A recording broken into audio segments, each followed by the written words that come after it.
puissant ce matin. Hey.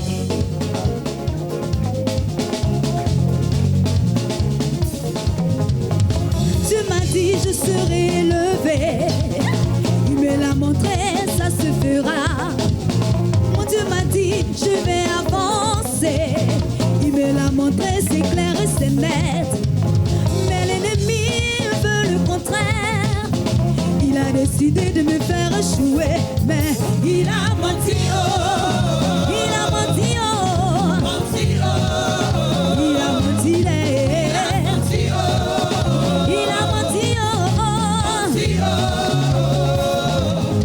Yahweh a parlé.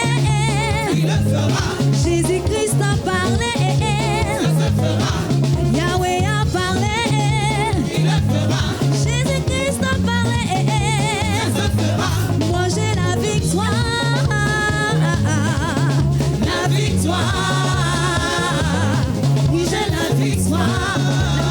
J'ai la victoire. Moi j'ai la victoire. Alléluia.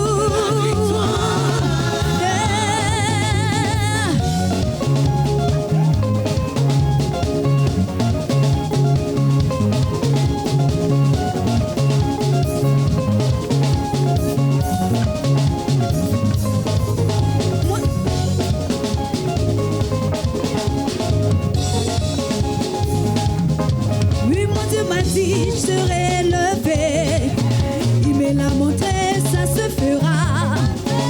Dieu m'a dit, je vais évoluer. Il me l'a montré, c'est clair et c'est net. Mais l'ennemi veut le contraire. Mais le sorcier veut le contraire. Mais le jaloux veut le contraire. Il a décidé de me faire échouer. Mais il a menti, oh. Il a menti, oh. Il a menti, oh. Menti.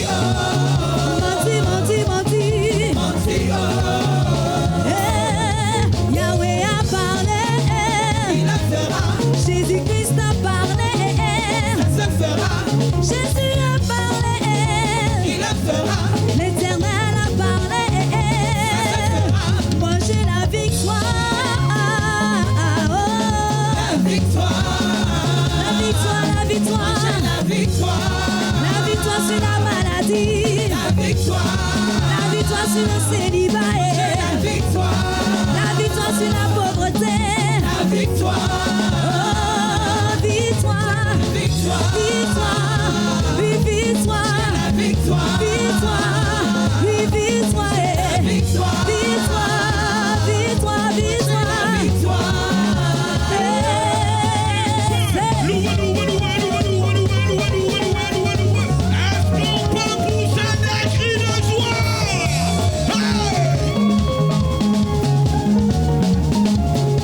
Est-ce que tu as la victoire ce matin? Si tu as la victoire, nous. Hey!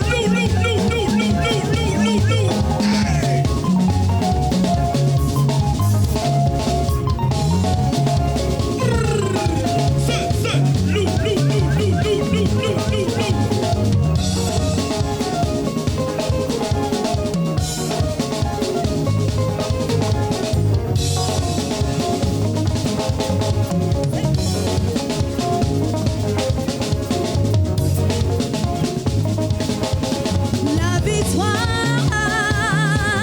oui j'ai la victoire, la victoire, La victoire. la victoire sur la maladie, La victoire. la victoire sur la pauvreté, La victoire. la victoire sur la maladie, La victoire. la victoire sur la sorcellerie, La victoire.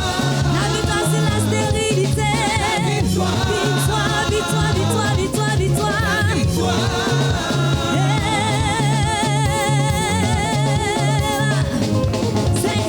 Il a le dernier mot de ta vie. Hey, le diable a échoué.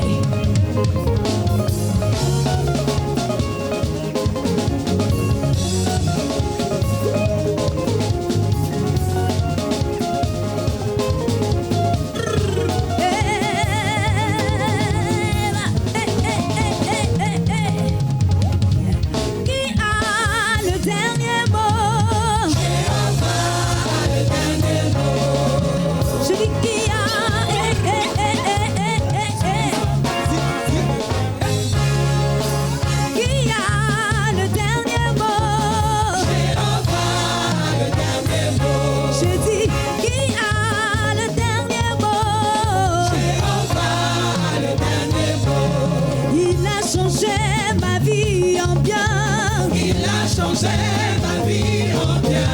Il trace un chemin là où il n'y a pas de chemin. Jéhovah, le dernier mot.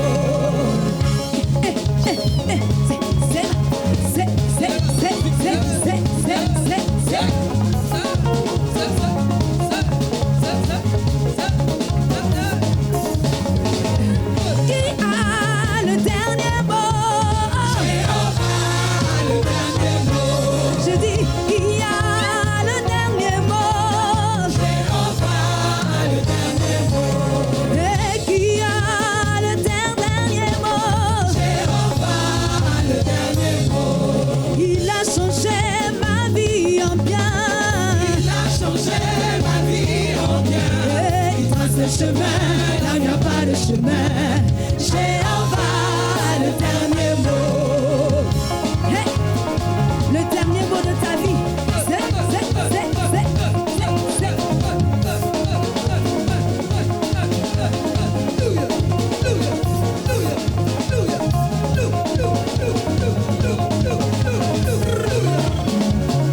Le mouchoir là. Est-ce que tu sais qu'entend dire le dernier mot sur tous les problèmes, sur toutes les situations? Est-ce que tu peux louer? Lou.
Jéhovah, le dernier mot,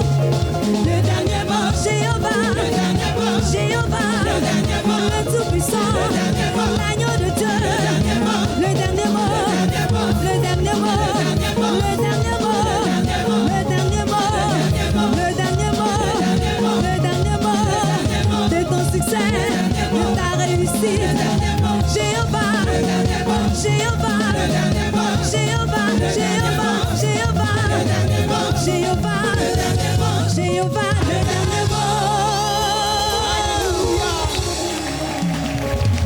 Alléluia. Notre Dieu a le dernier mot. Est-ce que nous pouvons encore l'acclamer? L'acclamer. Alléluia. Il a le dernier mot. Quand nous prononçons son nom, tout genou fléchit. Il a le nom au-dessus de tout nom. À la mention du nom de Jésus, tout genou témoigne, tout genou fléchit et toute langue confesse que Jésus-Christ est Seigneur. À la gloire de Dieu le Père. Est-ce que ce matin tu peux parler, élève ta voix et dis Seigneur, merci pour le nom de notre alliance, le nom de Jésus. Parce qu'à la mention de ce nom, je sais que tout change autour de moi, tout change. Ton règne est manifeste dans ma vie. À la mention de ton nom, tout genou fléchit. Rien ne résiste dans ma vie. Parce que quand tu es présent, rien ne peut résister. Est-ce que ce matin tu peux élever ta voix et glorifier Jésus? Jésus, le véritable Jésus, l'incomparable Jésus, le seul qui mérite la louange, Jésus, le seul qui peut faire des miracles dans notre vie, Jésus. Est-ce que ce matin tu peux élever ta voix, glorifier Jésus, nous pouvons te louer tous les jours, chaque minute, chaque seconde, parce que quand tu es avec nous, toutes les situations deviennent possibles. Jésus, alléluia.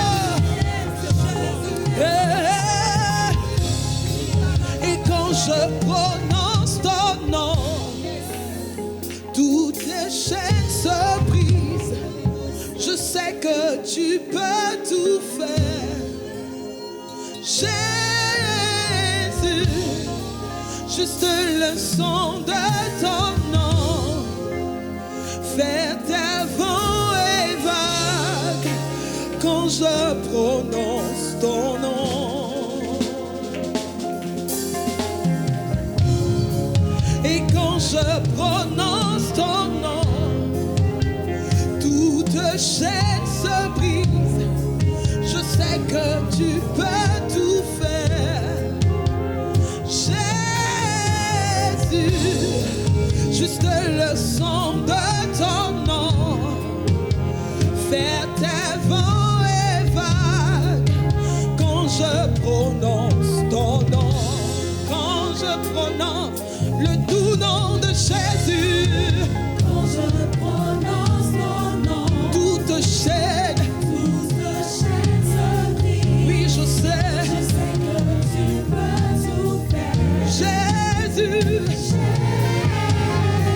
juste le son, Le son de ton juste le son de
Je sais que tu peux tout faire.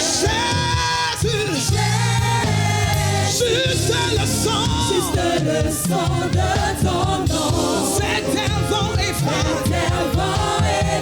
Et quand je prononce ton nom. oh, le doux nom, le nom de mon sauveur. Quand je prononce ton nom, Toute chaîne se brise. hey, Je sais que tu peux tout faire. Jésus, juste le Le sang son de ton nom. c'est un vent et Alléluia. Hey. Alléluia. Hey. Quand je prononce ce nom, les boches que les mailles cassent les mots. Hey. Tu es ma liberté. Tu es ma liberté. Hey.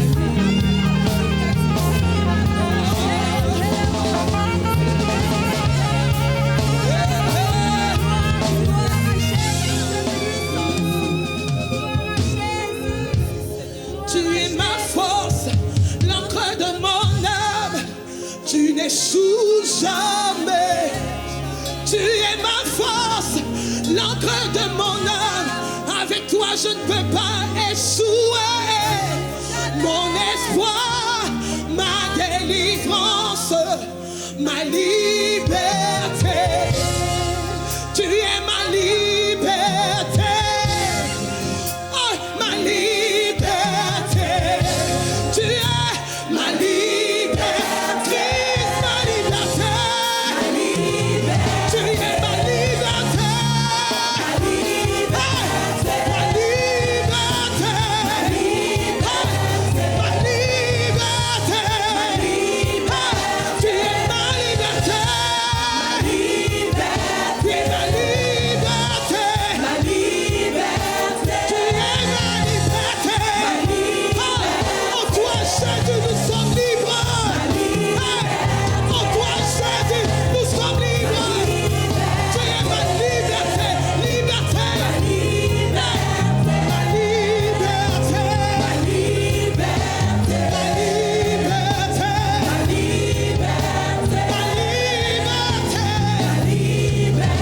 Ma liberté. Ma liberté, ma délivrance, mon abri, ma restauration. Tu es ma liberté, ma liberté, ma liberté. Tu es ma liberté. Jésus, tu es ma liberté. C'est quand tu as été captif que tu peux apprécier la liberté. C'est quand tu as été dans des cachots où tu t'es battu pour sortir, tu n'as pas pu. Et que le Seigneur, par sa grâce, t'en a fait sortir, que tu peux apprécier la liberté. Je comprends, pour certains, tu ne viens pas de loin comme nous. Nous qui venons de loin, nous savons comment Dieu nous a sortis de la captivité. Et nous souvent célébrer justement notre liberté, notre délivrance. C'est Jésus. Et à cause de lui, aujourd'hui, nous avons décidé de faire de lui l'encre de nos âmes. Nous avons décidé de nous accrocher à notre Dieu. Parce que nous sommes ce que nous sommes à cause de ce qu'il est. Hey! Notre liberté, c'est toi, Seigneur. À jamais, à jamais, à jamais. Merci, Seigneur. À jamais. Notre liberté, notre équilibre, que tu puisses dormir. Il y a des personnes qui n'arrivaient même pas à dormir. Mais aujourd'hui, tu dors, tu ronfles. Tellement la paix du cœur est dans ton cœur. Aujourd'hui, tu dors sans t'inquiéter du lendemain, même quand il y a des situations qui t'effraient, parce que tu sais que tu as un Père. Tu as un Dieu qui est au contrôle de ta vie. Tu peux pas comprendre. C'est comme, c'est normal. Souvent, on en fait souvent trop pour certains, mais on sait d'où on vient en fait. On sait ce que Dieu a fait pour nous. Quand tu sais ce que Dieu a fait pour toi, mon cher, il n'y a pas de protocole. Hein. Voisin ou pas voisin, statut ou pas statut social, tu sais que tu es ce que tu es à cause de ton Dieu. Et que s'il n'était pas là, tu étais peut-être déjà à la tombe, dans un cimetière quelque part. Ah. Gloire à toi, Jésus. Merci, Seigneur. La liberté. Aïe, aïe, aïe, aïe, aïe, aïe, aïe. Merci pour la liberté, Seigneur. Merci, papa. Merci. Merci aussi. Merci aussi pour ce grand homme de Dieu, le révérend Raoul Wafo, que Dieu utilise chaque jour, d'une manière ou d'une autre, Seigneur, pour nous emmener à entrer pleinement dans la destinée qui est la nôtre, à faire tomber toutes les poutres et ébranler toutes les forteresses qui ont pu obscurcir justement notre vision, pour que nous puissions percevoir les choses différemment. Dieu est vivant. Quelqu'un m'a vu entre les deux cultes me parler d'une petite situation. Je lui ai dit, t'inquiète pas. Oh non, vraiment, j'ai entendu si ça. Je dis, reste calme. Ce que Dieu n'a pas permis qu'on voit, c'est que ce n'est pas intéressant. Ou même si on a vu, on banalise. Pourquoi? Parce qu'on sait discerner. On sait qu'il y a quelque chose à atteindre. Le diable va tout faire. Quand tu es focalisé, que tu as pris la direction, il y a tellement de choses sur la route que le diable va essayer de mettre pour que tu puisses détourner le regard. Quand j'ai commencé à conduire, mais j'ai réalisé que la conduite, c'est quelque chose. C'est-à-dire une fraction de seconde. Tu peux juste le temps, tu te dis, genre, je dépose juste un truc comme ça, tu ne sais pas ce qui peut arriver. La personne qui était devant toi était en plein, tu te dis, non, il n'y a même pas moyen qu'on se truc. C'est toute une affaire de minutie. Les détails, reste focalisé. Ton Dieu, ta vie, c'est déjà un match qui a été joué en fait. Donc c'est un match en différé. Arrange-toi juste pour être dans les séquences comme tu dois être et faire ce que tu dois faire. C'est déjà connu. Tu es né et Dieu t'a sauvé justement pour que tu puisses rentrer dans la plénitude de ta destinée. Donc il n'y a aucune raison que tu sois déstabilisé. Aucune. Dieu connaît ton parcours. Il sait ceux qui allaient te trahir. Il sait ceux qui allaient inventer des choses sur toi. Il sait ceux qui allaient te diffamer. Il sait ceux à qui tu aurais fait du bien et qui allaient se lever contre toi après. Il sait tout ça. Elle m'a demandé, mais vous faites comment même le révérend et toi? Je dis non, justement parce qu'on sait que tout ça c'est déjà joué en fait. Et si Dieu savait tout ça, tous les messages qu'on entend, c'est pour nous préparer à ce qui va arriver. C'est tout. Ne vous laissez pas ébranler. Hein. Je sais pas. Dieu est trop grand. C'est pour ça que chaque fois que tu vas entrer ici, quel que soit l'état dans lequel tu es venu, tu vas repartir avec la force. Tu vas repartir en remettant les pendules à l'heure. Pourquoi? Parce que Dieu lui-même va te montrer qu'il faut que tu te focalises sur l'essentiel. Que Dieu te bénisse. Assieds-toi en paix et libre. Savoure même ta liberté dans ta manière de t'asseoir. Si tu veux, tu croises tes pieds. Mon frère, ma soeur, tu es libre. Oui, et laisse chacun être libre de ce qu'il veut. Toi, fais ce que Dieu te demande. C'est tout. J'ai trop aimé. Oh, le message dernier, j'ai réécouté ça 2 fois. Aïe. L'aveugle dit, mon frère, avant là, je ne voyais pas. Vos théories, vos théologies, tout ça là, ça ne m'a pas guéri. Vous qui connaissez tout ce qui est pur, tout ce qui est bon, tout ce qui est juste. J'étais ici avec vous pendant des années, je n'ai pas été guéri. Le monsieur est venu, Dieu l'a utilisé, j'ai été guéri. C'est tout ce que moi je retiens. Le reste là, ça ne m'intéresse pas. Je continue dans mon film qui a déjà été tourné. Amen. Amen. Oh. Regarde ton voisin, s'il ne sourit pas, tu dis, mon frère, tout ce qu'on dit là. Mais tu peux savoir, même s'il ne descend pas son cache-nez. Oui, c'est ça. Quand on sourit, tu vois, les yeux se plissent un tout petit peu là. On peut savoir, c'est ça. Donc dis-lui, mon frère, c'est pas grave, tu gardes ton cache-nez. Voilà, tu peux sourire, pas besoin forcément que, tu vois, élégamment. Le thème de ce message, préserver l'intimité avec Dieu. Ça vient un peu comme une suite aussi, un point qui se rattache au message du dimanche dernier. Le révérend a prêché sur prends garde, à ce que tu entends. Ta réussite, ton embellie, ton succès, tes échecs, tes confusions, tes troubles, tout ça vient de ce que tu entends. Si ce que tu entends peut t'emmener de l'avant, gloire à Dieu.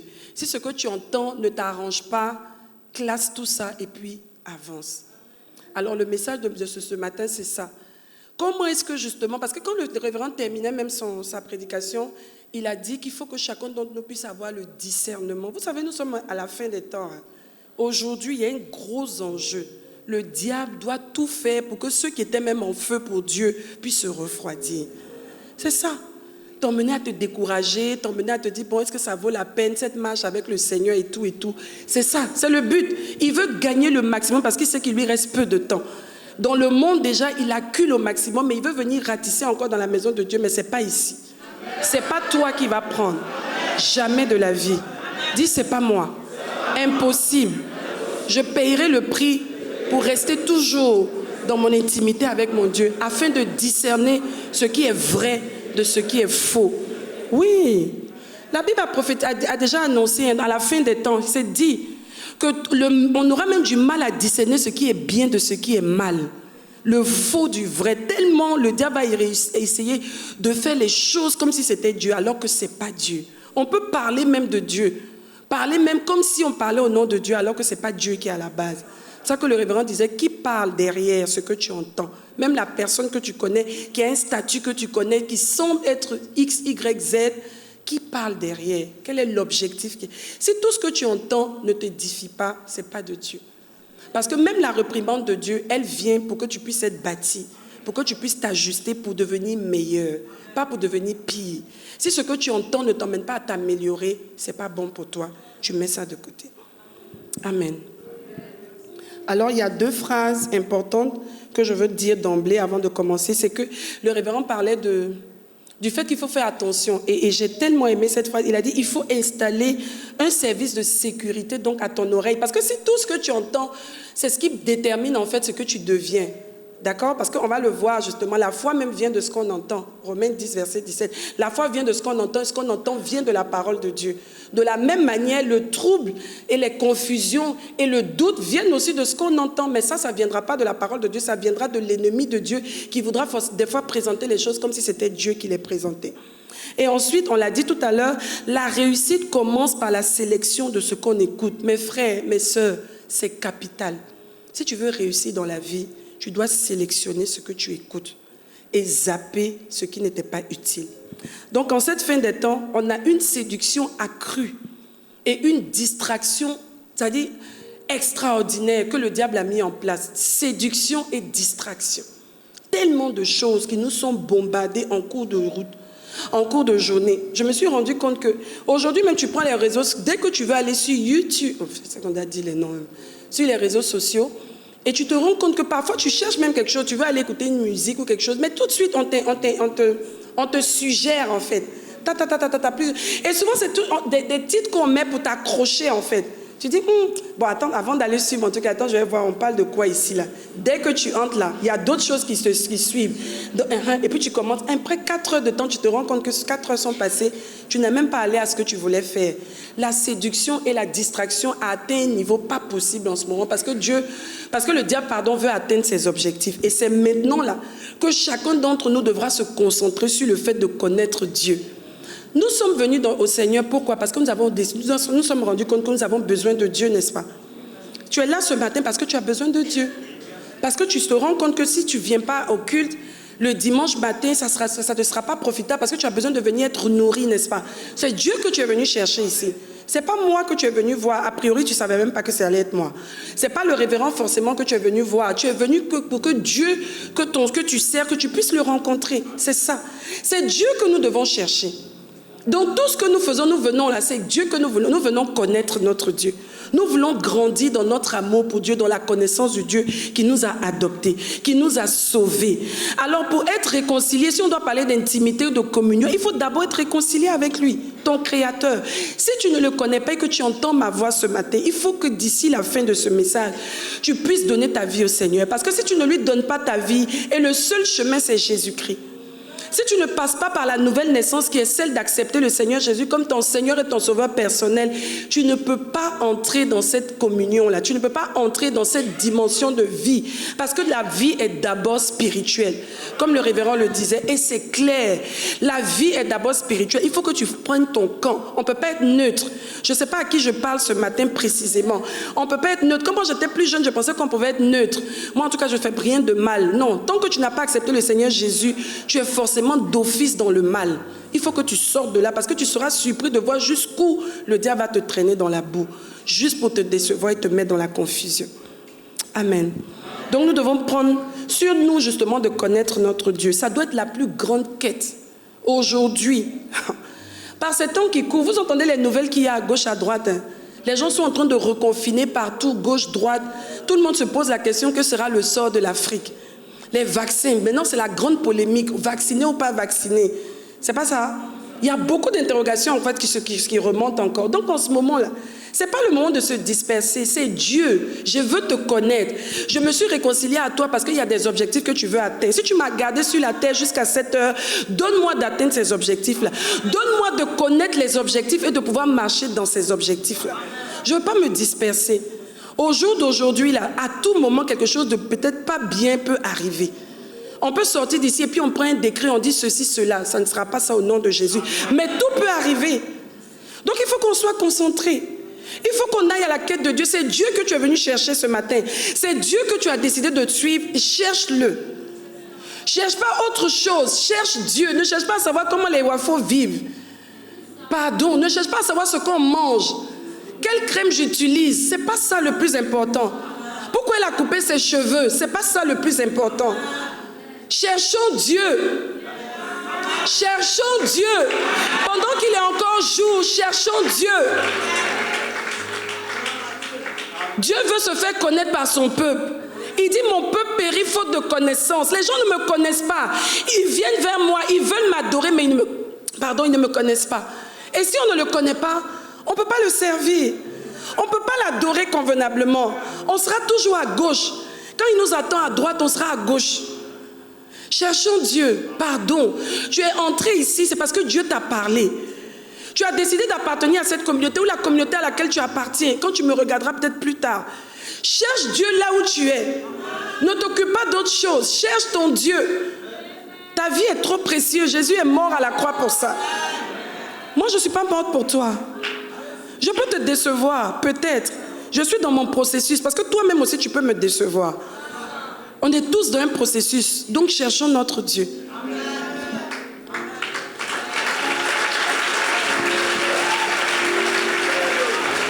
On doit grandir dans notre foi. On doit grandir dans notre foi. On doit vivre par cette foi-là. Et on doit la partager autour de nous. On doit contaminer les autres autour de nous par notre foi. Je crois en Dieu. Et si je crois en Dieu, toute ma maison et tous ceux qui me côtoient doivent voir que je crois en Dieu. Pas un Dieu mort, mais un Dieu vivant. Et je cherche à le connaître pour lui plaire, afin que je montre à tout le monde comment il veut qu'on vive sur la terre pour nous qui avons accepté de le connaître et de le suivre. En fait, c'est ça. Romains 10, verset 17, comme j'ai dit, la foi vient de ce qu'on entend et ce qu'on entend vient de la parole de Dieu. Et la Bible dit dans Hébreux 11, verset 6, or sans la foi, il est impossible, les mots sont mis à leur place, impossible de lui être agréable. Tu veux dire j'aime Dieu, mais vraiment moi je ne sais pas, j'arrive pas à avoir la foi. Non, il faut que tu aies la foi. Et pour que tu aies la foi, il faut que tu t'attaches à la parole de Dieu. Il faut que tu ailles creuser dans la parole pour connaître qui est ton Dieu. Savoir de quoi il est capable. C'est parce que tu sais qui est quelqu'un, tu sais de quoi il est capable et tu sais comment tu peux lui faire confiance, que tu peux continuer à lui faire confiance. Remets le passage, s'il te plaît. Car il faut que celui qui s'approche de Dieu croit que Dieu existe et qu'il est le rémunérateur. C'est celui qui rémunère, c'est celui qui récompense ceux qui le cherchent. Si tu cherches Dieu, Dieu va récompenser ta quête de lui. Personne ne peut dire qu'il a cherché Dieu, il ne l'a pas trouvé. Impossible. Ce n'est pas lui que tu cherchais. Tu croyais le chercher, mais ce n'est pas lui que... Peut-être tu cherchais un mari, tu cherchais une femme, tu cherchais l'argent, l'approche, je ne sais pas. Mais ce n'est pas lui. Mais celui qui le cherche de tout son cœur, il se laisse trouver par lui. Amen. Et aujourd'hui, c'est incontournable que nous puissions développer et préserver une véritable intimité, une communion avec Dieu. Pour connaître quoi? Sa pensée. Sa pensée. Dieu pense comment? et aligner justement nos pensées à sa pensée. C'est tout l'enjeu en fait. Aujourd'hui, je peux avoir une situation avec une sœur ou un frère. J'ai ma pensée, j'ai ma manière de comprendre. Peut-être je peux même prendre un verset biblique pour étayer mon attitude ou bien mon comportement. Lui aussi peut sortir un verset biblique. Et puis sur le verset biblique, lui aussi, il pense qu'il a sa raison. Mais à un moment donné, il va falloir que le Saint-Esprit vienne nous emmener véritablement le bon verset qui est approprié, que nous puissions nous aligner justement à la pensée de Dieu. C'est pour ça que je dis que si même il y a une situation conflictuelle ou un problème dans un couple ou bien alors à notre niveau, moi je ne peux pas concevoir que quelqu'un vienne au culte et il reparte restant sur ses ailes. Ce n'est pas possible. En principe, quand tu viens dans la maison de Dieu, qu'il y a une situation avec laquelle tu es venu, il doit forcément qu'il y ait quelque chose qui intervienne. Soit Dieu va toucher ton cœur pour dire non, là tu te gonfles comme ça, tu n'as pas raison. Souvent même vous venez en couple, il y a une situation par exemple, tu te dis non, aujourd'hui là vraiment lui, ou bien celle-là. Mais si vous repartez comme vous êtes venu, c'est qu'il y a un là qui n'a pas écouté, il y a un qui s'est fermé à ce que, parce que forcément le Saint-Esprit va apporter une solution. Et vous rentrez, même vous regardez, vous dites l'autre te dit non, moi-même pendant le culte, je me suis rendu compte qu'au moment où tu veux même t'excuser, l'autre aussi commence aussi, il veut s'excuser et puis c'est fini. Vrai ou faux? C'est ça. Mais on ne peut pas venir dans la présence de Dieu, tu viens comme ça avec une situation. Le Saint-Esprit est en train de te reprendre depuis pour dire ce que tu fais là, c'est pas correct. Mais tu restes sur ta position. Tu viens, tu fais tout un culte, tu repars comme tu es venu. Non, toi tu es fort. Non, c'est vrai. Parce que normalement, le Saint-Esprit doit t'emmener à t'incliner. Parce qu'il connaît toutes nos situations avant qu'on s'asseye ici. Il sait que toi, tu serais à la deuxième rangée. Toi, il sait que tu serais assis à côté de tel. Il sait tout. Je dis, c'est déjà joué. Donc, quand on vient comme ça veut dire qu'il a des réponses à nous apporter. C'est pour ça que nous, on a une grande responsabilité. C'est de tout faire pour qu'on puisse entendre ce que Dieu a dit, pour que chacun se retrouve et dise, non, vraiment, aujourd'hui, Dieu m'a parlé. Moi, je ne te connais pas, en fait, mais Dieu te connaît. Moi, je suis juste un micro qu'il utilise, en fait, pour parler ce matin. Donc, n'en disons pas notre cœur. Quand nous venons dans la présence de Dieu, sachons que nous venons rencontrer un Dieu qui récompense ceux qui le cherchent. Ne viens pas en étant braqué. Ne viens pas en étant bloqué sur certaines positions. Viens en te disant que je m'en vais dans la présence de Dieu. Seigneur, conduis-moi. Peut-être que c'est moi qui me trompe, ou même j'ai raison. Justifie-moi. Simplement. Et tu verras la main de Dieu. Amen. C'est quoi l'intimité? C'est le fait d'avoir des relations étroites et continues entre personnes. Intimité, on dit celui-là c'est ma personne, on est très intime. On a une relation très très poussée, étroite, c'est-à-dire on se dit beaucoup de choses et elle est continue. Donc c'est sur un long terme, on décide, on prend l'engagement de passer, c'est-à-dire de rester proche pendant des années, pendant longtemps, sauf si en cours de route un événement arrive qui pourra nous peut-être détacher. Donc on entretient des relations étroites et continues. Et la communion, c'est le parfait accord entre personnes qui partagent les mêmes idées et les mêmes sentiments. Je reprends pour ceux qui notent. L'intimité, ce sont des relations étroites qu'on entretient et continues entre des personnes. Et ensuite, la communion, c'est le parfait accord entre des personnes qui partagent les mêmes idées et les mêmes sentiments. Vous me direz, mais est-ce qu'à la base, ils avaient les mêmes pensées, les mêmes sentiments? Non.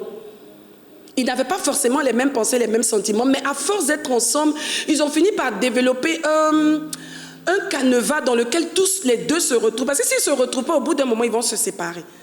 Mais si la relation continue comme ça et elle prospère et elle est productive, ça veut dire qu'ils ont réussi à trouver un point d'entente. Et généralement, pour nous, les enfants de Dieu, c'est la parole de Dieu. C'est pour ça que l'apôtre Paul disait, ayez les mêmes sentiments qui étaient en Christ. C'est les mêmes sentiments là qu'on doit avoir, les mêmes pensées, les mêmes sentiments. Mais comment toi et moi, qui venons de background, d'un passé différent, comment est-ce qu'on peut se retrouver à avoir les mêmes pensées si ce n'est de fait de s'aligner aux pensées du Seigneur? Ce n'est que là qu'on peut se retrouver ensemble en fait. Chacun va capituler pour dire oui, non, pasteur, tu as raison. Sur ce point-là, voilà ce que la Bible dit, je laisse tomber. Avant, j'aurais réfléchi différemment, j'aurais réagi différemment, mon contenu. Et c'est comme ça que l'intimité se crée. L'accord. Donc, il y a la notion d'accord et il y a la notion d'harmonie. Dieu veut être ton meilleur ami, en fait. Ton ami de tous les jours. Comme je disais, quelqu'un me disait, mais toi, tu parles tout le temps du Saint-Esprit. Je dis, mais je vais parler de quoi? Jésus a dit il est avantageux pour nous qui s'en aillent pour que le Saint-Esprit vienne. Donc aujourd'hui, tout le monde qui collabore avec le Saint-Esprit, c'est celui-là qui va s'en sortir. C'est lui, c'est sa saison là maintenant. Il est venu nous aider, nous conduire dans toute la vérité. Donc on est obligé, tout ce qu'on doit faire doit avoir référence à lui. Saint-Esprit, tu en penses quoi? Saint-Esprit, est-ce que je suis dans la bonne perception des choses? Est-ce que c'est la révélation véritable que je devais avoir par rapport à tel sujet, par rapport à tel verset, par rapport à telle instruction? C'est lui maintenant. Il est en nous. Parmi nous, il y a des personnes qui ont des personnes qu'elles aiment plus. Elles sont plus, c'est-à-dire elles font plus référence à ces personnes dès qu'elles ont des situations. Il y a des gens qui sont nés de nouveau. Tous les meilleurs amis, ce sont des païens. Ils leur donnent des conseils selon quoi? Mais selon ce qu'ils connaissent en fait. Moi, je ne peux pas te donner plus que ce que je n'ai en fait. Il y a des gens, dès qu'ils ont un problème, ce n'est pas Dieu qu'ils vont appeler, c'est un ami ou une sœur ou ceci, cela. Même si elle est née de nouveau, ce n'est pas elle. Ce n'est pas ton premier recours, ni ton mari, ni ta femme, c'est Dieu. C'est lui l'ami fidèle. Et puis c'est lui qui a toute la sagesse infuse d'ailleurs. Pourquoi ne pas faire référence à celui qui est le plus équipé, au lieu de passer d'abord par les détails, les gens qui vont t'emmener en brousse? Autant aller directement à l'essentiel. Avec lui, tu es sûr que tu auras une réponse adéquate et la meilleure qui soit. C'est ça. Donc l'intimité que nous devons développer avec Dieu, c'est de faire de Dieu le meilleur de nous. C'est mon meilleur ami, c'est mon tout. Ta référence, tu te réveilles. C'est pas, tu as une situation, c'est pas hey, maman ou non. Jésus, Seigneur. Avant, moi, j'avais ces références-là. Dès qu'il y a une petite maman, après, le Saint-Esprit me dit, c'est ta maman, tu appelles d'abord. Je dis, c'est vrai en fait. Mais c'est instinctif en fait, parce qu'avant c'était comme ça, ou bien papa, ou bien ceci, mais maintenant je me rends compte que non. Et au fur et à mesure justement que j'ai travaillé par rapport à ça pour réaliser et mettre infusé dans mon esprit que c'est Dieu qui est d'abord mon premier recours. Aujourd'hui, dès qu'il y a une situation, c'est Seigneur. C'est devenu instinctif en fait. C'est ça. Quand il y a une situation, c'est Dieu. Il veut être ton meilleur ami. Aujourd'hui, tu dois avoir le meilleur partenaire, c'est lui. Même en affaires, même pour ton travail, pour tout ce que tu es, même dans ton travail. Il y a des gens qui pensent qu'il y a une cloison entre la vie du monde, le monde séculier, la société, puis l'église. Non. Tu es dans ton entreprise, tu fais dans je ne sais pas quoi. Dans cette entreprise-là, tu es le bras de Dieu, en fait. Dans cette entreprise-là, tu es le miroir de la parole. Donc, dans tout ce que tu fais, tu dois demander au Saint-Esprit, mais je suis dans cette entreprise-là, quels sont les objectifs? Tu t'arrêtes, tu demandes. Qu'est-ce que je dois démontrer ici, en fait? Il faut que même dans ton parcours, on puisse dire non. Cette fille-là, ce monsieur-là, cette sœur-là, cette dame-là, il y a quelque chose de particulier. Oui, justement, c'est mon appartenance à Christ. Sinon, où est la différence? Il y a des gens qui sont brillants dans la vie, qui font leur tâche sans problème, qui sont zélés, passionnés, qui obtiennent des résultats extraordinaires. Donc, il n'y a rien d'extraordinaire. Mais l'extraordinaire, c'est justement d'où te vient ça. Et comment est-ce que tu vas manifester cette sagesse qui est toujours la plus élevée, en fait? C'est ça. On doit être dans la quête de l'essentiel. Dis à ton voisin, cherchons Dieu sérieusement. On a commencé à le chercher, continuons à le chercher. Oui, on ne doit pas s'arrêter. Il veut faire de nous justement des personnes qui sont en totale harmonie, symbiose avec lui. C'est trop beau. Quand vous voyez un enfant de Dieu qui prospère, regardez sa vie. Vous allez vous rendre compte, Dieu est miséricordieux, Dieu est bon. Hein. Je veux dire, il fait des grâces à tout le monde. Ce n'est pas le fait d'avoir, une voiture, un mariage, un enfant qui prouve que Dieu est avec toi. Excusez-moi, mais vraiment ça, si ce n'était que ça, vraiment, les gens se marient. On est dans quel mois même? En août. Allez à la mairie.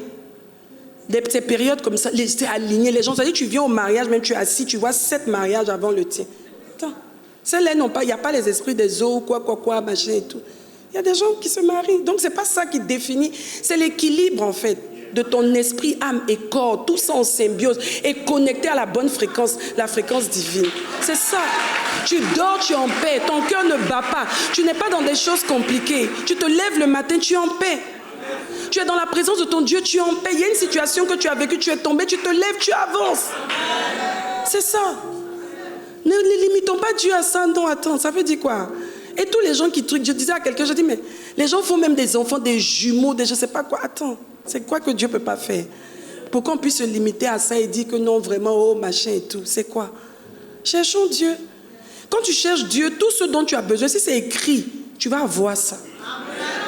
Attends, je vous demande, Abraham et Sarah, là, ils devaient faire leur enfant, non? Ou bien? Mais vous avez su ça pourquoi? Parce que vous lisez une histoire qui est passée depuis et que c'était écrit qu'on lui avait donné la promesse. Et tu sais que, oh oui, 25 ans plus tard, Sarah eut son Isaac. Mais eux qui ne savaient pas, je veux dire qu'ils n'avaient pas vu l'histoire de façon anticipée, ou bien même après, ils ont vécu des choses. C'était pas forcément évident. Mais je me dis que s'ils sont arrivés jusqu'au bout, c'est parce qu'ils sont restés focalisés. Il y a eu des moments, Abraham a voulu faire des diversions. Il dit, mon petit, reste tranquille. Le Seigneur dit, pardon, marche devant ma face, sois intègre. Abraham, Abraham, j'ai un objectif à atteindre avec toi, donc pardon, ne viens pas diluer ce que je veux faire là. Laisse que ma gloire éclate. C'est la même chose pour chacun d'entre nous.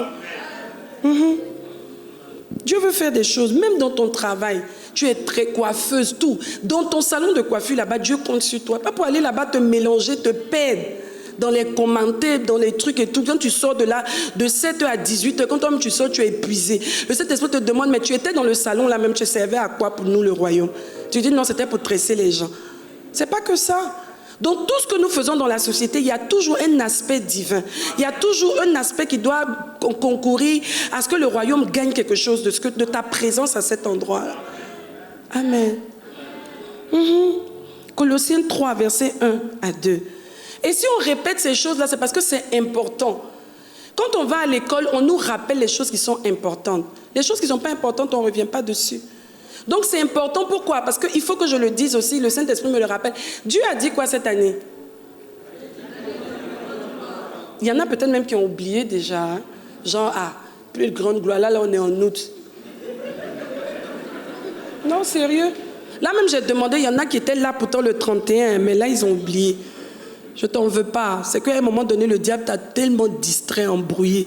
Mais ce matin, je te rappelle ça. Il a dit année d'une plus grande gloire. Et vous savez que Dieu n'utilise pas les mots parce qu'il faut dire. Et il n'a pas à t'impressionner en fait. C'est qu'il a fait déjà là. Même s'il arrête de travailler aujourd'hui, va regarder ça. C'est déjà suffisant pour que tu sois impressionné. Donc si Dieu dit quelque chose aujourd'hui et que ça concerne 2021, ça veut dire qu'il est sur le point de le faire. Mais il va le faire pour ceux qui vont se disposer. Ceux qui vont collaborer, ceux qui seront bien disposés, c'est ceux-là qui verront sa gloire. Il y a des situations qui vont arriver même en août là, pour te défocaliser alors que c'est peut-être en septembre que toi ta plus grande gloire doit apparaître. Donc tous ces messages qui viennent, même s'ils paraissent répétitifs, c'est pour attirer notre attention, pour dire attention, on a un objectif à atteindre cette année. Colossiens 3, versets 1 à 2. Si donc vous êtes ressuscités avec Christ, cherchez les choses d'en haut, où Christ est assis à la droite de Dieu. Affectionnez-vous aux choses d'en haut et non à celles qui sont sur la terre. Affectionnons-nous aux choses d'en haut. Nous avons décidé de tourner le dos au monde. Tournons le dos au monde. Concentrons-nous et axons toute notre énergie à aller dans la quête de notre Dieu pour le connaître véritablement. Il y a même un bébé là-bas qui dit Amen. Matthieu 6, versets 33 à 34. Cherchez premièrement le royaume et la justice de Dieu et toutes ces choses vous seront données par-dessus. C'est Dieu qui parle. Toutes ces choses nous seront données. Ça, c'est Jésus même qui parlait ici. Toutes choses nous seront données par-dessus. Donc, laissons tomber les affaires de oui, non, vraiment, non. Ce matin, vraiment, je ne veux pas que tu repartes avec ça. Il faut déposer ça ici. Jésus a dit, venez à moi, vous tous qui êtes fatigués et chargés, je vous donnerai du repos. Il est là. Pendant que je parle là, il est là pour prendre ton fardeau. Viens, dépose-le là. Recevez mes instructions. Il dit, moi, mon joug, il est léger, en fait.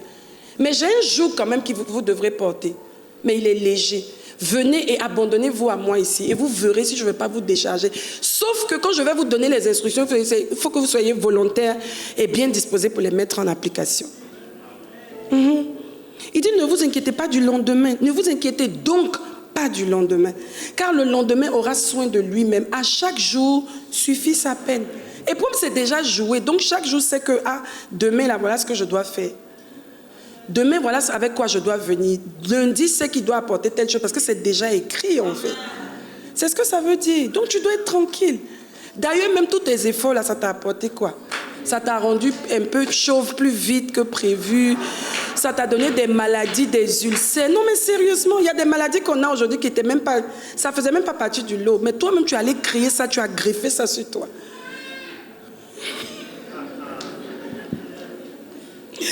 Romains 12, verset 2. Donc ne vous conformez pas au siècle présent, mais soyez transformés par le renouvellement de l'intelligence, afin que vous discerniez quoi? Quelle est la volonté de Dieu? Ce qui est quoi? Déjà bon, ce qui est agréable et ce qui est parfait. Vous voyez qu'on monte en niveau en fait. Donc aujourd'hui, chacun d'entre nous doit chercher à connaître la volonté de Dieu. Par quoi? Le renouvellement de son système de pensée. Ne plus me focaliser sur les choses ou bien la quête des choses, des ambitions personnelles que j'avais autrefois. Mais rechercher les buts de Dieu et qu'ainsi mon système de pensée travaille dans le sens de chercher ce qui est agréable, ce qui est parfait. Allons même à ce qui est parfait. Laissons même ce qui est bon. Bon, c'est bon, oui, mais aujourd'hui, allons à ce qui est parfait pour que Dieu soit glorifié. Pour que nos pensées soient alignées aux siennes et que nous atteignions ses objectifs. Regardez ceci. Daniel 11, verset 32 dit « Il séduira par des flatteries les traites de l'alliance. Mais ceux du peuple, allons-y ensemble, mais ceux du peuple qui connaîtront leur Dieu agiront comment? Avec quoi?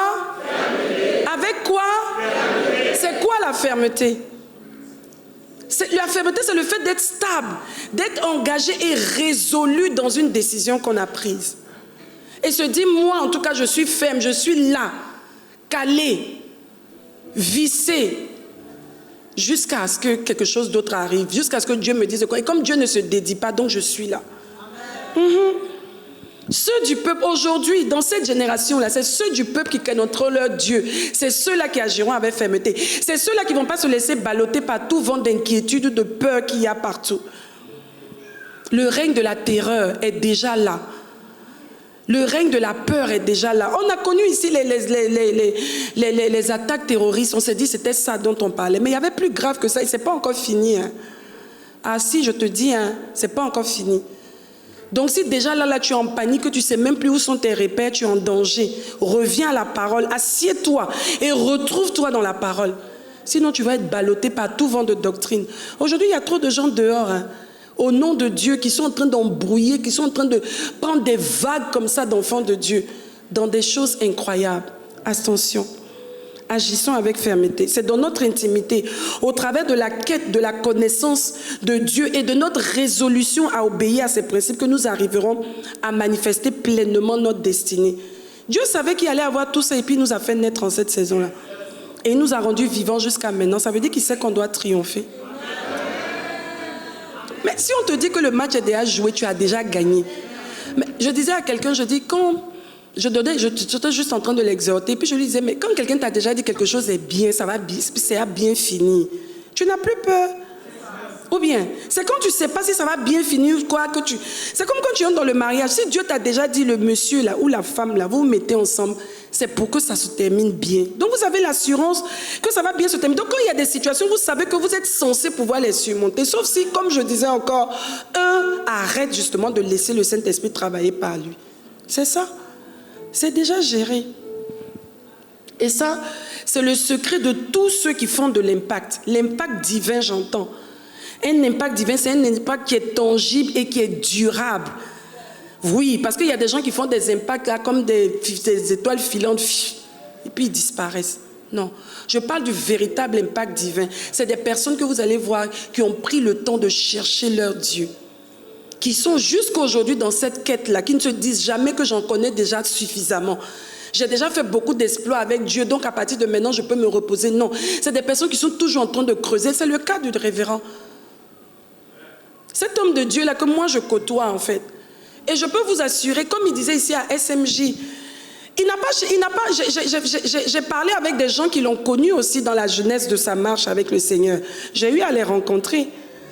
Et je vous dis que c'était des personnes effectivement qui étaient dans une quête de Dieu en fait. Le révérend ne s'imaginait même pas être ici à Abidjan. Il s'imaginait être peut-être dans une brousse quelque part. Parce que pour lui, c'était même ça de démontrer à Dieu que tu l'aimes en fait. Être prêt à payer un prix inattendu en fait. Mais ces personnes-là qui faisaient ça, quand Dieu te dit par exemple, mets toute ta famille sur l'autel du sacrifice et puis dis-toi qu'ils sont morts pour toi, c'est trop fort. Mais pourquoi Dieu arrive à dire ça à quelqu'un? Ça veut dire que cette personne-là lui a démontré qu'elle est tellement dans une quête de sa personne, de le connaître et d'atteindre ses objectifs, que cette personne-là se dispose. Mais est-ce que toi, Dieu peut te dire ça? Est-ce que Dieu peut me dire ça? À ce stade où nous sommes là. C'est la quête que nous avons de Dieu qui emmène Dieu à pouvoir aller plus loin, en fait, dans les sacrifices qu'il nous demande d'opérer. Mais si tu as demandé même un petit truc, tu n'as même pas été capable de le faire. Tu dis, Seigneur, vraiment, je veux te servir. Dis-toi, servir. Commence d'abord par faire les petites choses que je te demande. C'est ça. Les grands hommes de Dieu, c'est ça. Tu ne peux pas avoir d'impact si tu n'es pas connecté, si tu n'es pas en train de chercher Dieu véritablement. C'est ça en fait. Et Dieu cherche des personnes. Et te voilà, me voici. Dis Seigneur, me voici. Me Me voici, je suis prêt. Dis-moi ce que tu veux, je vais le faire. D'ailleurs, ma vie, elle sert à quoi finalement? Si ce n'est pas pour que je puisse justement...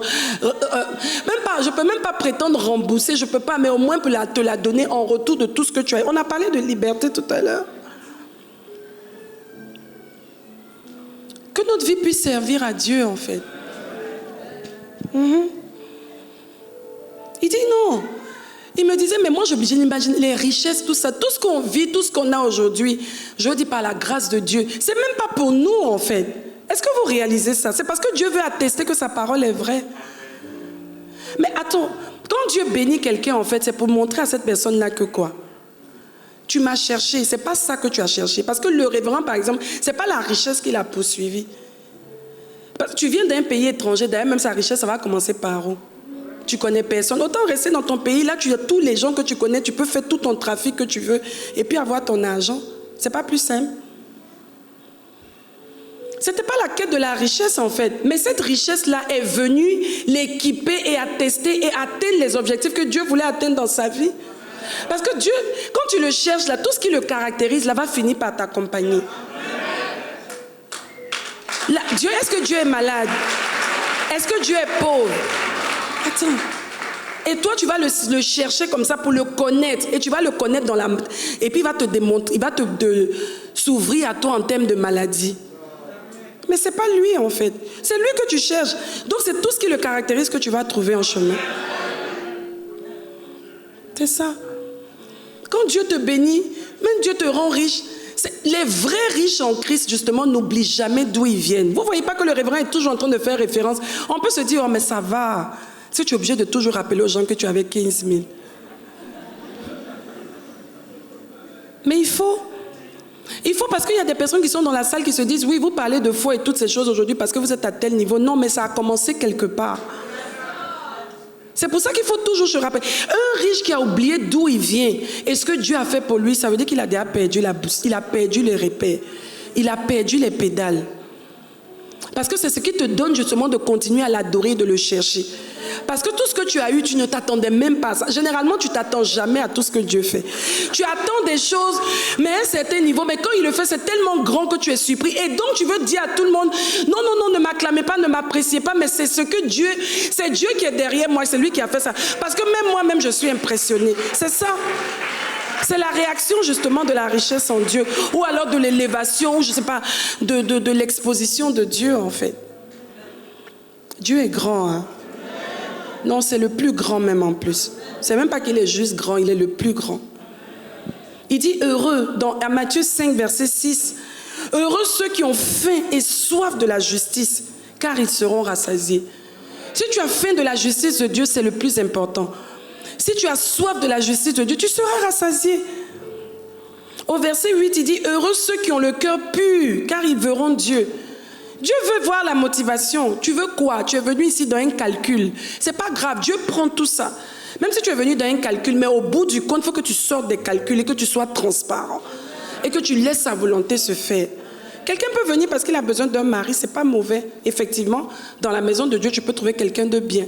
Mais il ne faut pas que tu t'arrêtes là, en fait.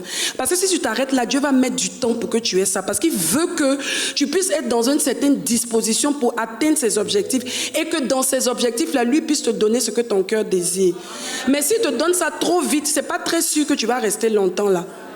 Donc si tu viens, même si tu es venu par calcul, il faut changer maintenant tes motivations et chercher ce qui est pur, chercher Dieu. C'est pour ça que ça peut être banal. Quand on va citer par exemple les 3 points que je vais citer, banal de parler de prière, de méditation. Pourquoi? Parce que les gens veulent autre chose. Donne-nous les grands secrets. Mais voici les secrets là. Les grands secrets là, il faut prier. Premier point, il faut noter ça, il faut prier. Il faut prier. Ne viens pas nous dire ici, non, vraiment, ces derniers temps, je n'arrive pas à prier. Ou bien, non, non, non, si tu n'arrives pas à prier, ça veut dire que tu n'es pas en contact avec la parole. Je vous assure, hein, quelqu'un qui est en contact avec la parole, qui est en contact avec les enseignements, en écoutant un enseignement tout de suite même, ça t'emmène à prier en fait. Parce que la prière c'est quoi? C'est l'expression de ta quête. C'est l'expression de tes attentes. C'est l'expression de ce à quoi tu aspires. C'est ce qui révèle tes prières en fait. Donc quand tu es en contact avec la parole de Dieu, que tu es en contact avec des enseignements, des choses qui nourrissent ta foi, ça va forcément t'obliger à aller, même si c'est tous les jours que tu dois dire la même chose, Seigneur, ta volonté pour aujourd'hui. Donc tu ne peux pas ne pas avoir de sujet de prière. Dis que non, j'arrive pas à prier. C'est pour ça que quand quelqu'un te dit que j'arrive pas à prier, il faut checker. Soit il y a une situation qui a ébranlé sa foi, qui fait que la personne n'a plus le courage ou la force ou l'assurance d'aller dans la présence de Dieu parce qu'elle se dit peut-être, on prie même depuis là, il n'y a rien qui se produit. Va nourrir ta foi. Une fois que ta foi sera nourrie, tu vas aller prier. Parce que ta foi va tout de suite t'emmener à entrer dans des demandes, à entrer dans des quêtes, à entrer dans une certaine aspiration. Et forcément, tu auras de quoi dire à Dieu. Tu dois prier, je dois prier. On doit lire la parole de Dieu, méditer la parole de Dieu. Ça fait ringard. Oh, tous les jours, lis la parole. Ah si, tu vas lire, c'est la discipline. Si tu veux réussir, tu dois faire ça. La Bible dit dans Matthieu 6, verset 10, que ton règne vienne et que ta volonté soit faite sur la terre comme au ciel. Donc c'est la prière qui emmène la volonté de Dieu à se faire sur la terre comme au ciel. Nous devons prier. Le révérend a dit dimanche dernier, ne prends jamais de décision si tu n'es pas au summum de ta prière. Ça voulait dire quoi? Ça veut dire que tu ne peux pas être là, tu ne pries pas et puis c'est toi qui prends les décisions. C'est des décisions forcément qui sont charnelles. Ça ne peut pas être forcément des décisions qui sont conduites par l'Esprit de Dieu parce qu'à ce moment-là, c'est la chair qui a pris le dessus. Quand tu n'es pas dans une phase où tu pries, où tu n'es pas connecté dans une fréquence, dans une grande sensibilité avec le Saint-Esprit, avec Dieu, tu es en danger en fait. Toutes sortes de choses peuvent s'immiscer dans ta vie. Tu vas même croire que c'est Dieu alors que ce n'est pas Dieu. Au bout du compte, tu te casses la figure. Non. La prière, justement, va emmener chacun d'entre nous à imposer les priorités à notre âme. Des choses que nous recevons du Saint-Esprit, tu imposes les prières. Tu te dis non, on ne va pas rester. Ça, c'est humain en fait. Parfois, attends, combien de fois tu peux avoir rencontré quelqu'un, tu te dis, la femme là, elle s'habille bien ou bien. Je ne sais même pas où elle achète ses chaussures. Ça peut arriver, c'est naturel. Mais après le Saint-Esprit, parfois tu fais ça, le Saint-Esprit te dit, oh, laisse tomber. Toi-même, les chaussures que tu as là, c'est quoi? Tu vas passer ton temps à acheter les chaussures. C'est réglé. Mais tu vas rester là, tu vas rentrer dans une quête. Il y a des gens qui sont complètement déstabilisés. Ils rencontrent une femme 2 fois, 3 fois, surtout les femmes. Après, c'est même plus. Elle banalise tout ce qu'elle a du coup.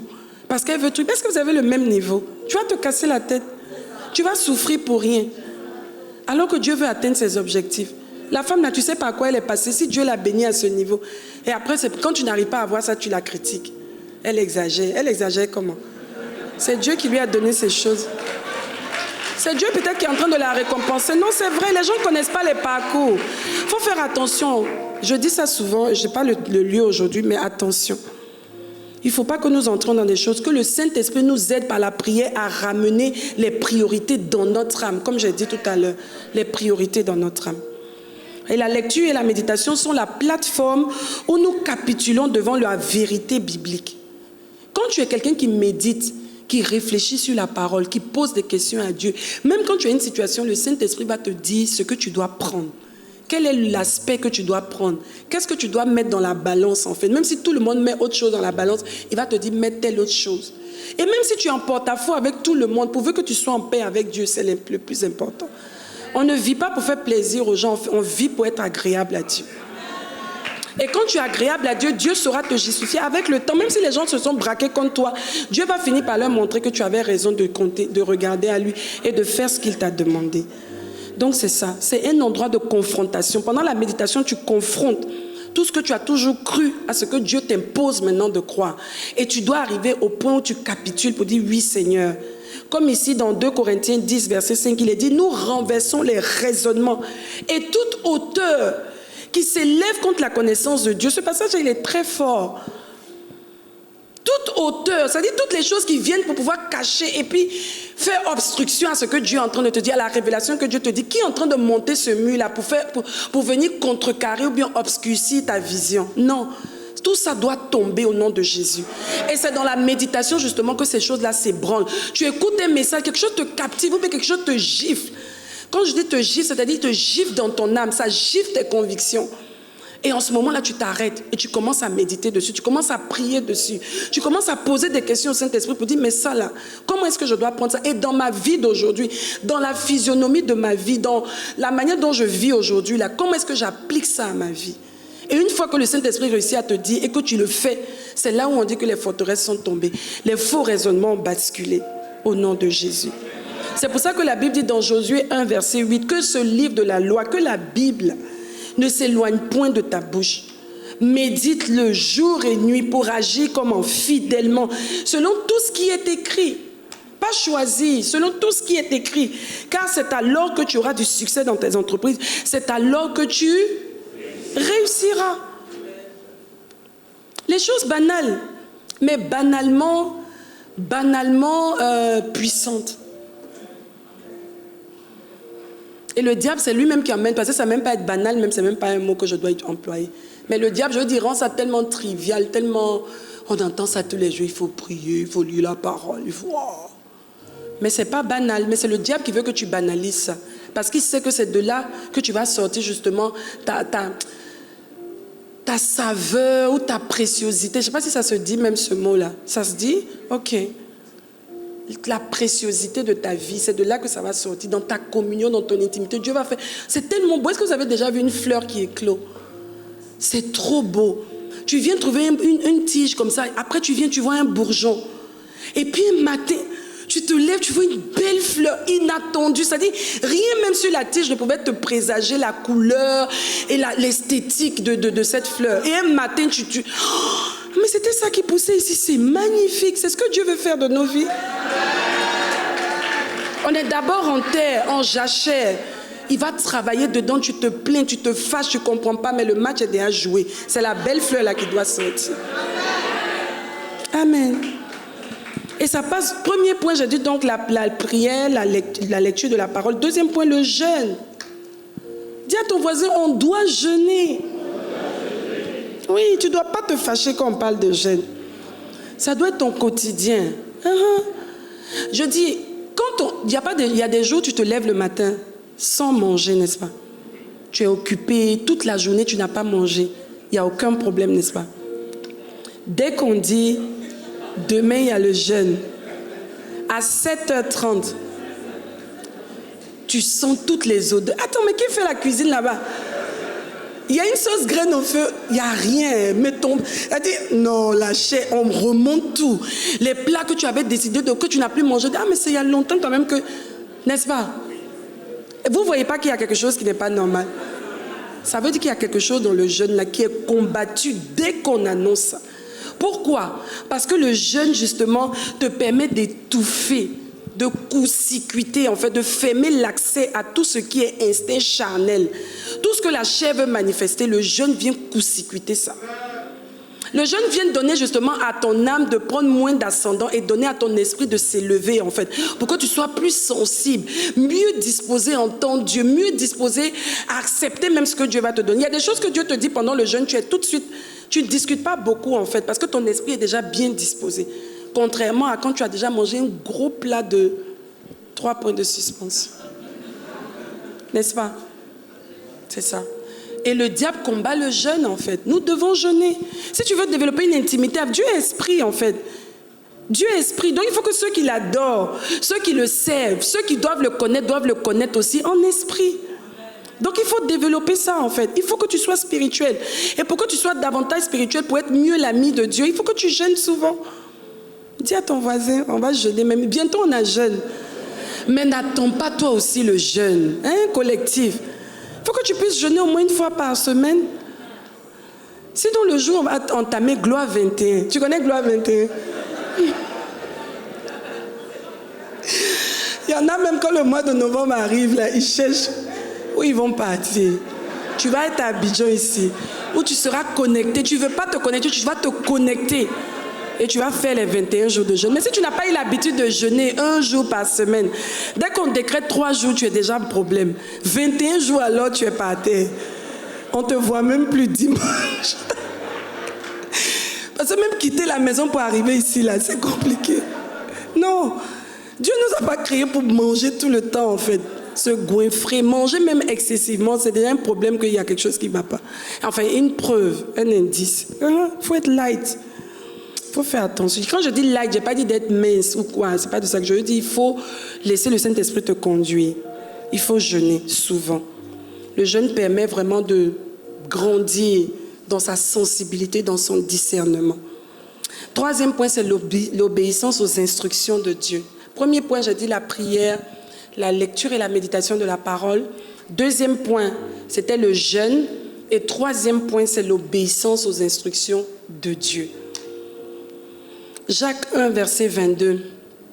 Mettez en pratique la parole et ne vous bornez pas à l'écouter en vous trompant vous-même par de faux raisonnements. Donc on peut se tromper soi-même avec des raisonnements qu'on pense être vrais alors qu'ils sont faux devant Dieu, jusqu'à ce que Dieu nous démontre qu'ils sont faux. Mais si nous sommes dans une quête d'intimité profonde et grande avec Dieu, Dieu va nous révéler ce qui est faux dans nos raisonnements. Oui, tu peux pas être là, tu te dis non, être la femme de quelqu'un qui est déjà marié aussi, c'est pas mal.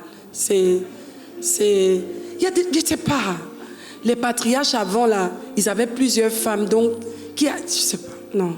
Je ne vais même pas entrer dedans. Il y a des raisonnements. C'est-à-dire quand tu entends déjà la personne commencer à raisonner, tu sais que le péché a tellement pris ancrage que la personne a été obligée d'aller chercher des paroles pour justifier. Il ne faut pas justifier l'injustifiable. Non. Tu ne peux pas être là une jeune fille, tu es dans des luttes bizarres, compliquées. Non. Un jeune homme dans des choses compliquées, il faut sortir de là. Marche dans la droiture. Quand tu marches dans la droiture, tu es en paix, tu es libre. Donc nous devons être résolus. Voici Abraham, dont je parlais tout à l'heure, Moïse et tous ces patriarches, et jusqu'aujourd'hui les serviteurs de Dieu, même le révérend Raoul Wafo, aujourd'hui toi-même. Dieu seul sait les sacrifices que chacun d'entre nous a payés pour être là où nous sommes. Oui, mais nous devons obéir aux instructions du Seigneur. Les instructions du Seigneur, même si c'est pénible, même si c'est difficile, mais il y a la bénédiction devant. Il y a l'épanouissement dedans. Il y a la liberté dedans. Et chacun de nous devons prêt à ça. Engagé, si tu veux que Dieu soit ton ami, fais ce qu'il aime. Dieu dit d'apporter ta portion d'alliance. Attends, Dieu fait quoi avec ton argent? C'est même combien même? Ta portion d'alliance, même si tu gagnes des millions, là, c'est combien?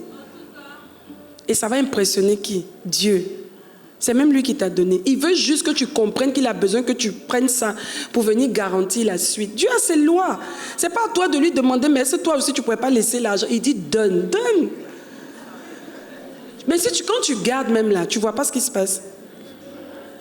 Vous voyez souvent ici, là, il y a des frères qui viennent même à la dernière minute de la prière. Mais gloire à Dieu pour eux.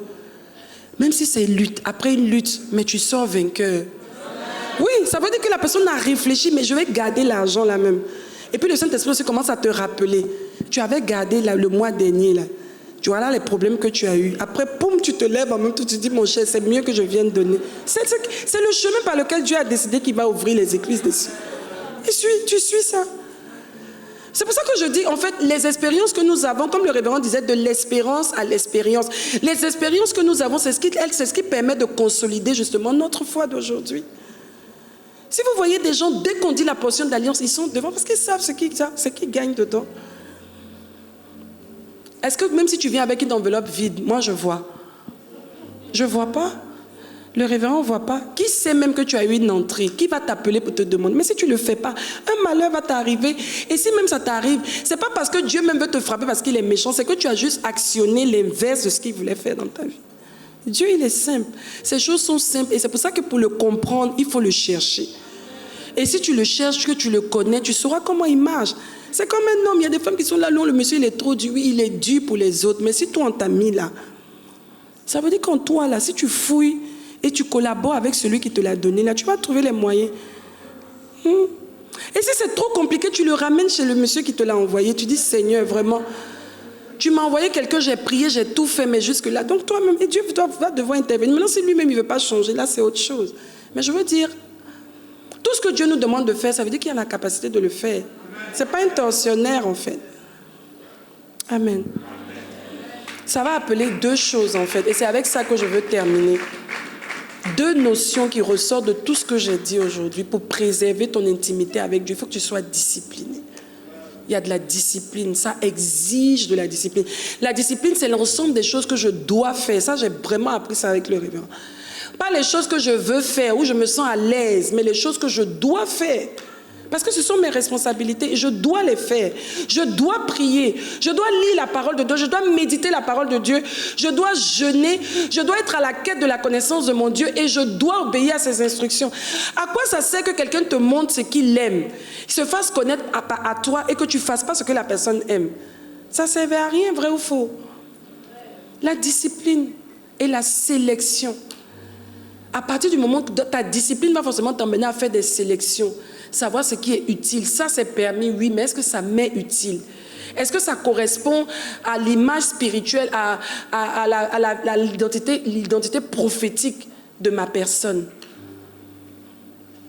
Est-ce que c'est ce que Dieu a écrit? Est-ce que dans ce que Dieu a écrit à mon égard, ça fait partie du lot? Ou ça, c'est pour quelqu'un d'autre? Il faut avoir cette acuité-là, cette capacité-là, justement, de distinguer, de faire la part des choses. On marche trop en groupe. Ce n'est pas parce qu'il y a les groupes WhatsApp, les groupes je ne sais pas quoi, que tout le monde doit être en groupe. Non. Même dans ces groupes-là, tu as ta singularité. Si Dieu te met même dans un groupe, que tu te rends compte que dans ce groupe-là, tu t'épanouis plus spirituellement, tu sors de là. Tu sors de là. Tu es venu ici, là, c'est Dieu que tu cherches. Dans toute ta vie, c'est Dieu que tu cherches. Cherche-le. Je reviens donc à la case des pas. Discipline, sélection. Pour chercher Dieu véritablement. Prions le Seigneur. Seigneur, nous voulons te rendre grâce ce matin. En ces temps de la faim, oh Dieu, en ces temps de troubles et de panique terrible dans ce monde, nous voulons te demander, Père, de nous emmener à notre premier amour. Que chacun revienne à l'essentiel, te connaître. Car ceux du peuple qui te connaîtront, c'est ceux-là qui agiront avec fermeté. C'est ceux-là qui ne seront pas ballottés par tout vent de doctrine, ne seront pas ballottés à gauche, à droite, qui ne seront pas instables, mais des personnes stables dans leur marche. Nous voulons prier ce matin, Seigneur, que tu nous aides à développer cette priorité qui doit être la priorité première, oui, dans la vie de chacun d'entre nous, te connaître, toi le véritable Dieu. Connaître tes plans, marcher dans tes plans, te faire suffisamment confiance pour nous laisser conduire par l'Esprit que tu nous as donné, le Saint-Esprit, le coach par excellence pour conduire chacun d'entre nous dans sa destinée. Merci Seigneur de ce que tu nous ramènes aux choses essentielles, la prière, la lecture, la méditation de la parole, Seigneur, le jeûne, oh Dieu. Ramène-nous à l'essentiel, oh Dieu Tout-Puissant. Que ce matin, cette parole-là résonne encore dans nos cœurs comme juste un écho. C'est des choses que nous connaissons, mais que nous revenions à ces choses-là parce qu'elles sont fondamentales pour développer notre communion, notre intimité. C'est ceux qui te connaissent véritablement, qui marchent avec toi, qui ont le même esprit, la même pensée, qui sont en phase avec toi, Seigneur Dieu. C'est ceux-là qui réussissent. Pourquoi? Parce qu'elles font attention à ce qu'elles entendent. Et ça fait la distinction entre le vrai et le faux, entre le bien et le mal, Père. Merci Seigneur pour ta fidélité dans nos cœurs. Au nom de Jésus. Amen. Est-ce que tu es là ce matin et quand je parlais tout à l'heure, tu t'es senti interpellé? Tu veux bien justement entrer dans cette dimension d'intimité et d'amitié avec Dieu, mais tu n'as pas encore fait la paix avec lui. Tu n'as jamais accepté le Seigneur Jésus comme ton Seigneur et ton Sauveur personnel. C'est le moment. Tu es peut-être en direct aussi en train de nous suivre. C'est ton temps maintenant que tu puisses justement tendre la main à ce Dieu-là qui veut faire de toi son ami, qui veut faire de toi sa fille. Mais tu peux être l'enfant de quelqu'un sans être l'ami de la personne. Mais Dieu veut qu'on soit non seulement ses enfants, mais arriver au niveau d'amitié, de complicité, d'harmonie avec lui. Si tu es là ce matin, tiens-toi debout, n'aie pas honte. Il s'agit de ta destinée. Je te dis qu'on vient en groupe à l'église, mais chacun sait ce que Dieu veut faire dans sa vie. Si tu es là ce matin, tiens-toi debout courageusement. Nous tous, on est passés par là. Yes. Merci Seigneur. Tu vas faire un deuxième pas. Vous allez faire un deuxième pas, vous allez vous approcher. Et même ceux qui nous suivent en direct, tu es concerné, tu te sens interpellé. Cette parole-là est en train de faire un gros écho dans ton cœur. Ça te concerne. Prie avec nous ce matin et Dieu va te donner d'entrer justement dans cette phase de communion, d'intimité, de connaître les choses. Quand tu es ami à quelqu'un, il ne te cache pas ces choses, il te révèle même les choses à venir. Il te dit fais attention. Tu vas lever ta main droite devant le trône de la grâce et tu vas répéter après moi: Seigneur, je te rends grâce et je bénis ton nom pour ce message que j'ai entendu.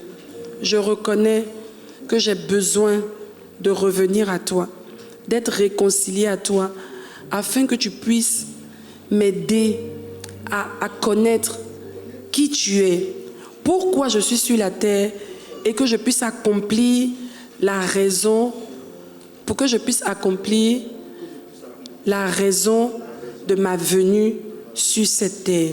Je veux être proche de toi. Je veux te connaître plus qu'avant, afin que tu sois fier de moi dans ma marche sur la terre. Je reçois le Seigneur Jésus comme mon Seigneur et mon Sauveur personnel. À partir d'aujourd'hui, je m'abandonne entre tes mains au nom de Jésus. Amen, amen, amen. La décision que vous avez prise ce matin, elle est capitale, elle est importante. Elle va marquer le départ d'une nouvelle vie.